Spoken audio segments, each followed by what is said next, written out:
What's up, everybody? It's Julian, and today I'm going to be showing you the 3 types of basses that you need for techno. If you're going to be a producer, you need this video, so stick around to the end. I've just dropped a new pack to go along with this, which is called Definitive Techno Bass. The link is at the top of the description. It's got these 10 bass lines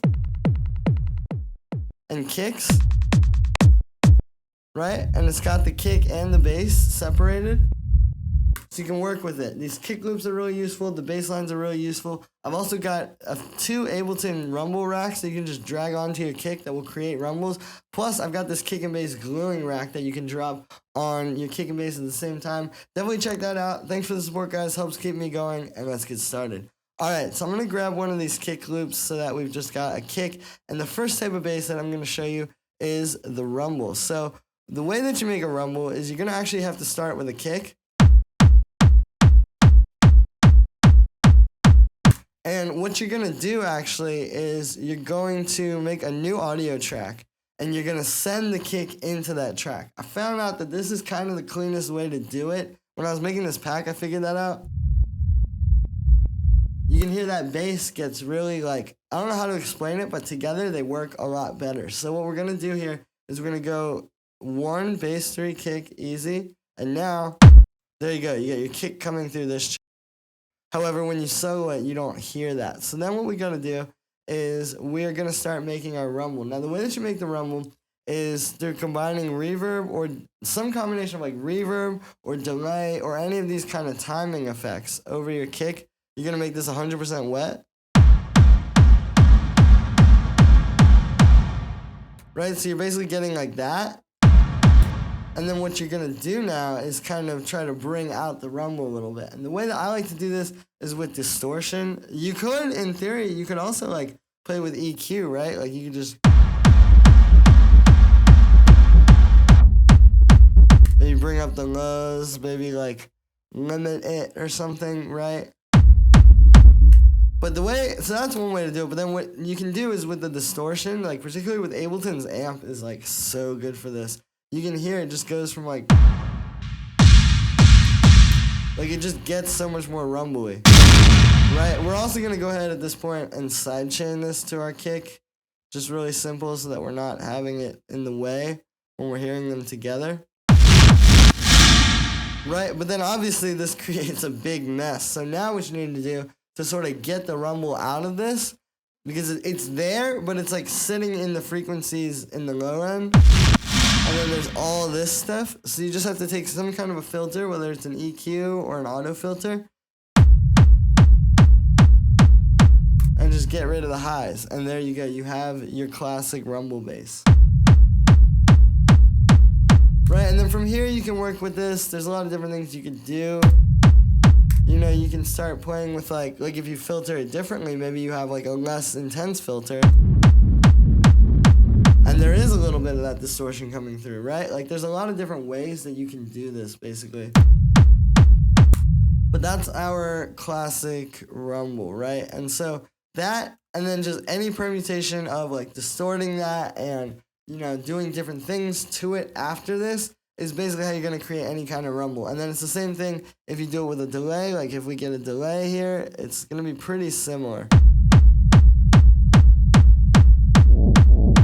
But you can see that's where it can get maybe a little more industrial. So that's the first type of bass, the rumble. The next type of bass that you need to know for techno is this sort of deep, repeating sine wave bass, where you basically have a pretty sine wavy sound. Honestly, the default operator isn't too far from what you're going to want, right? You're just going to play down low. What you can do is turn on glide and then set it to 1 monophonic voice so that you can make these glides, right? And then really all you need from there is a sidechain. I think the sidechain is very important for any of these basses, really, but especially this one. And then you could play with it. Maybe you add a little bit of harmonic content with right? And then basically what you're going to do is you're going to make a half note long groove, right? It's literally going to be half of a measure. And you're just going to do maybe just start with 1 note, right? And then what you can do is maybe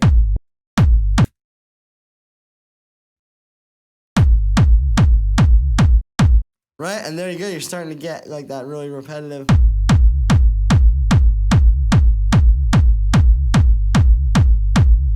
Right, now this one works really well, I think, if you combine it with, like, maybe some toms as well, right? Like, if we take this 707 and do, like that, you know? And then just hit the loop on that. Filter it down a little bit with an EQ, and we'll also copy the sidechain onto there. Cool, alright, and then, yeah, so you're just going to cut out some lows and cut out a bit of highs as well.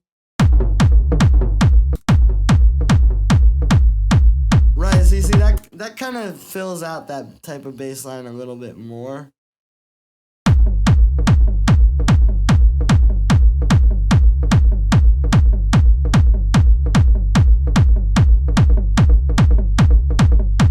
But there you go, and this is used a lot in hard groove techno. So we'll go ahead and group those and call it the hard groove bass. All right, and now the last type of bass that I think is very important for techno is going to be one of these. We're going to use operator again. Operator is also really good just for techno bass lines in general because you want a really steady thing, right? You need something that is the same thing every time it hits. And you know, usually a synthesizer, what it's doing is it's moving around the phase of the oscillator or of like whatever waveform you're using, meaning that let's say like one moment it's gonna like the phase is essentially where you're at on the waveform. So one moment the phase is gonna be there, the next is gonna be there, then it's gonna be there, and you're gonna get this kind of inconsistent thing. But with operator, and a lot of synths do this, but just operator is the only one inside of Ableton where you can do this. It has this phase retrigger, meaning it's going to be at the same spot on the waveform every time. So you get a really steady, clean bass. So what you can do then is, yeah, we just get like a saw wave. Right, let's bring this release down a bit. And then we'll go to our filter. We're going to turn off this frequency to key thing. That's just key tracking. We don't really want that. We want it to be the same. We're going to bring the filter down. And then we're going to bring up the envelope and start to shape that. Now, the actual shape of this, you're really going to want to, like, do once you have the notes in. So let's put those in. So let's make, you can do a lot with this, right? Because you could do, like, you know, just straight eighth note upbeats. You can do, like, where you have a little bit more. You could even do. Right, so it's sort of like that side trancey bass. And then if you play with the note run, right, you can really shape it. And you can even do like that, right, and have it just go up an octave or even invert that and have it be. Right, so there's a lot that can be done with this bass. You hear it has a lot of energy to it. I think that was the best for this. Right, and this is where you can actually start to kind of play with the envelope because you actually are able to hear what it's going to be. Also, if you bring the resonance down on the filter to like a much lower level, you can hear it allows you to actually make this louder and bring the sub bass element of it louder without like clashing in the mids.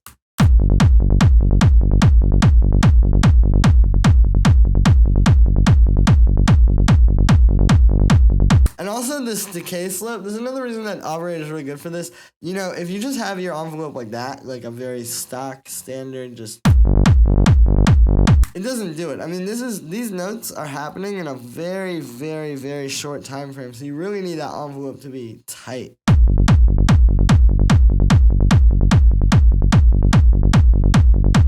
And then also, I think with this one, it depends what BPM you're at, depends, like, a lot of different things are gonna, like this. I couldn't just tell you, oh, set the decay at 687 milliseconds. That's the magic number, because that might not be. I mean, that's a good number at 148 BPM, but then let's see if we go 138.